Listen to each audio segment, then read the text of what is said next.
வணிக சிலிண்டர் தட்டுப்பாட்டால் உணவகங்களை இழுத்து மூடும் நிலை ஏற்பட்டுள்ளது. இந்த நிலையில் தாம்பரம் அடுத்த சானிட்டோரியம் பேருந்து நிலையத்தில் உள்ள உணவக உரிமையாளரிடம் எமது செய்தியாளர் மனோகரன் நடத்திய நேர்காணலையும் வாடிக்கையாளர்களின் பேட்டிகளையும் பார்க்கலாம். போர் காரணமாக உணவகங்களுக்கு பயன்படுத்தக்கூடிய சிலிண்டர் முற்றிலுமாக தடைப்பட்டு உள்ளது. இந்த தடையின் காரணமாக பல உணவகங்கள் மூடும் சூழலில் உள்ளாகி உள்ளது.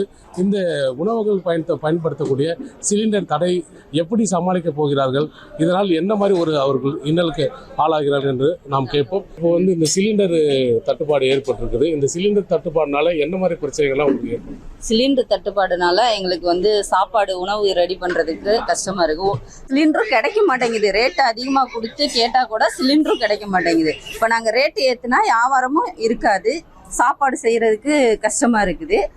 நாங்கள் இப்போ ஹோட்டல் வாடகை கட்டணும், இப்போ சம்பளம் கொடுக்கணும் அப்படின்னா நாங்கள் இப்போ சாப்பாடு பஜ்ஜி இந்த மாதிரி ஐட்டங்கள் நாங்கள் விற்றா தான் சாப்பாடு கொடுக்க முடியும். இப்போ ஸ்நாக்ஸு வாட்டர் பாட்டில் இது மட்டும் விற்றா மட்டும் நாங்கள் வாடகை கொடுக்க முடியாது, சம்பளம் கொடுக்க முடியாது.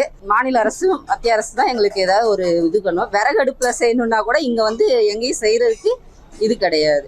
விலை உயர்த்தினாங்கன்னா எப்படி, அது எவ்வளோ சிறப்பாக இருக்கும்? அதான் விறகு ஃபுல்லாக சாப்பிட்டு பாதுகாப்பு சாப்பிடும். விலை உயர்ந்துச்சுன்னா கொஞ்சம் கஷ்டமா இருக்கும் எங்களுக்கும். அதனால அத்தியாவசியமாக சாப்பிட்டாகணுங்கிறதால அவங்க ₹1 ₹2 அதிகப்படியாக ஏற்றினாலும் நாங்கள் கொடுத்து தான் ஆகணும், வேற வழி இல்லை. நிறைய ஹோட்டல்லாம் மூடி இருக்குங்க. நானே ஒரு 10 ஹோட்டல்லாம் பார்த்துட்டு தான் அங்கே சாப்பிட்றேன். இங்கே தான் இந்த கடை இருக்குதுன்னு சொன்னாங்க.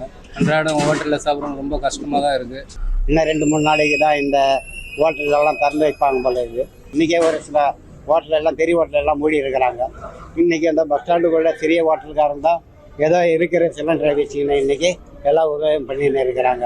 ஆனால் மேற்கொண்டு இந்த சிலிண்டரை கொடுக்குமாறு தாழ்வும் கேட்டுக்கொள்கிறோம். சிலிண்டர் தட்டுப்பாட்டுக்கு காரணம் மத்திய அரசாங்கமோ மாநில அரசாங்கமோ கிடையாது, அமெரிக்கா தான் காரணம். ஐநா என்ன பண்ணின்னு இருக்குது? ஐநா ஏன் அதை கேட்க மாட்டேங்குது? அமெரிக்கா நினச்சா யார் பேரில் வேணாலும் போர் எடுப்பான். அதனால் உலகம் ஃபுல்லாகவே பஞ்சம் ஏற்படுமா? ஐநா என்ன பண்ணிருக்கு? ஐநாவை தான் கேட்கணும். மத்திய அரசாங்கம் மாநில அரசாங்கம் ஒன்றும் முடியாது. அவங்களோட கடமையை அவங்க செஞ்சுருந்தாங்கிறாங்க, அவ்வளோதான். அவங்கள யாரையும் சொல்ல முடியாது. இதில் ஐநா தான் தலையிட்டு போரை நிறுத்தணும். போர் நின்னா தட்டுப்பாடு நீங்கும். அதாவது ஹோட்டலுக்கு பயன்படுத்தக்கூடிய சிலிண்டர் தடை இல்லாமல் கிடைக்க மத்திய அரசு வழிவகை செய்ய வேண்டும் என்பது இவர்களுடைய பிரதான கோரிக்கையாக உள்ளது.